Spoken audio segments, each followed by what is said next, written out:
So where'd you grow up? How did you grow up?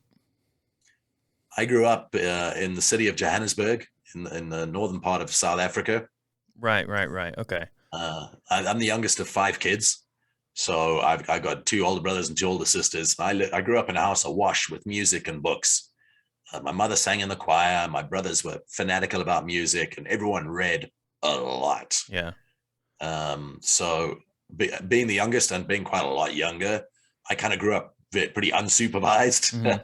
So I had unfettered access to all of this material.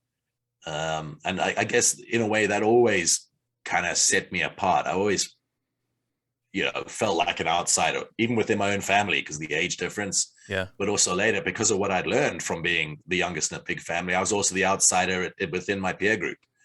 And once I identified that feeling, I guess I kind of just carried on floating on out there, Yeah. and proceeded to get more and more involved in stuff that was somewhat less, I don't know, mainstream possibly.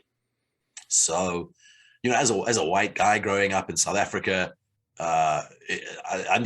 in the height of apartheid, I was absolutely clueless as to what any of that meant when I was a kid. Yeah. It was only when I got to university where um, things were starting to relax a bit, and I just had the emotional maturity to look for myself and kind of go, wait a second. Yeah. Um, you know, I mean, I can blame how efficient the apartheid state was at controlling the media and stuff, but the bottom line is I wasn't a very critical thinker when I was younger.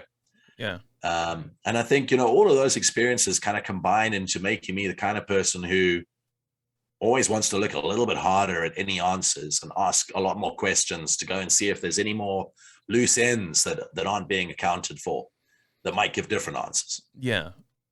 So growing up in South Africa at that time Mm. and moving away and, and going to university and realizing, taking a closer look at how you grew up and how things were taught to you.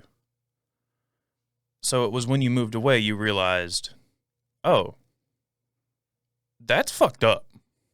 Is that about when that Well, happened? Or, I mean, were you well, kind of already, how was it growing up in an extremely racist, you know, time in South Africa? Well, as a middle class white guy, Mm-hmm. I wasn't even aware that I was growing up in a racist environment because I didn't meet anybody except other white people. Wow. Um, Wow. because of the group areas that controlled things to such a degree. And that's why, I mean, I didn't even go away to university. I went to university in my hometown, Oh, okay. but suddenly for the first time, I was in a social space with black people of my own age. Uh-huh. Wow. And then it's like, wow, none of the stories, none of the way things are supposed to be apply. These dudes are just like me, man. They're the same age. They're here for the same reasons. They have the same roles and goals. They want to do cool stuff. And I'm like going, why is this even a surprise to me? That's fucked up. Yeah. That's just wow. Yeah. And okay, so I didn't grow up in a I grew up in a similar situation, but not near as extreme. Mm, Um, growing up in southern, eastern North Carolina, southeast United States, um, there's, I mean, I'm a young guy. I was born in '94, so yeah, I'm very young. I don't look it, uh, but actually, I look about my age now. To be honest, I've looked like this since I was like 15, though. So like okay. gray hair and all. Like it's been the same since I was like a teenager. Um, Wow.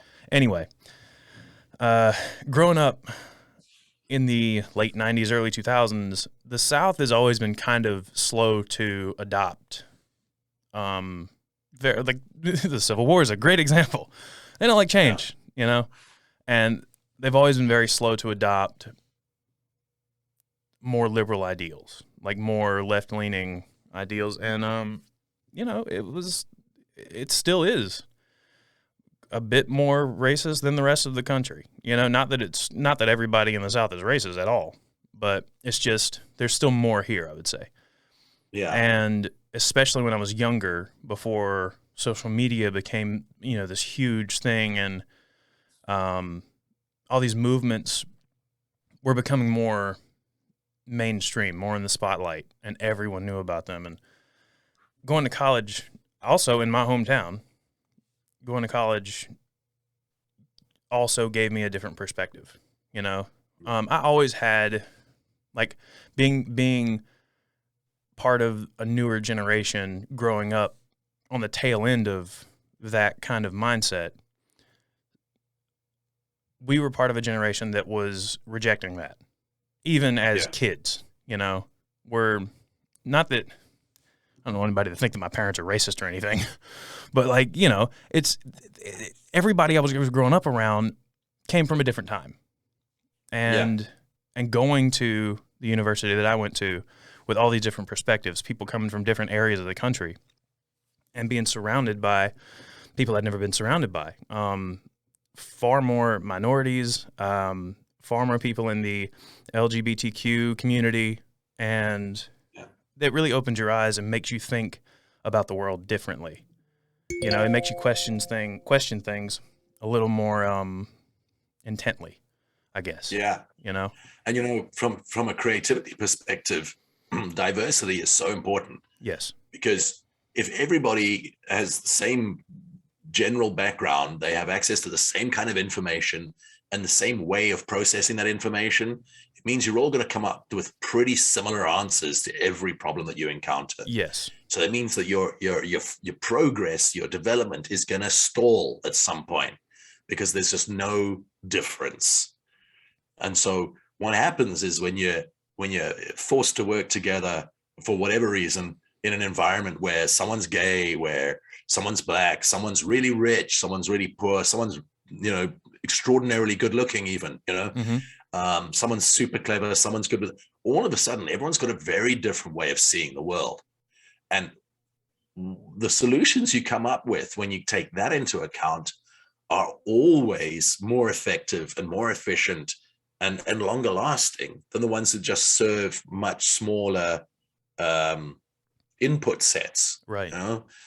And so it's an inevitability that really closed homogenous societies will end up eating themselves, basically. They'll cannibalize themselves. Hey, hope you enjoyed that clip. Full episodes of the Small Stuff Podcast are available on YouTube and wherever it is you get your podcasts. Make sure you hit that subscribe button. Follow us on Instagram, TikTok, all the things, links in the description. We'll see you later.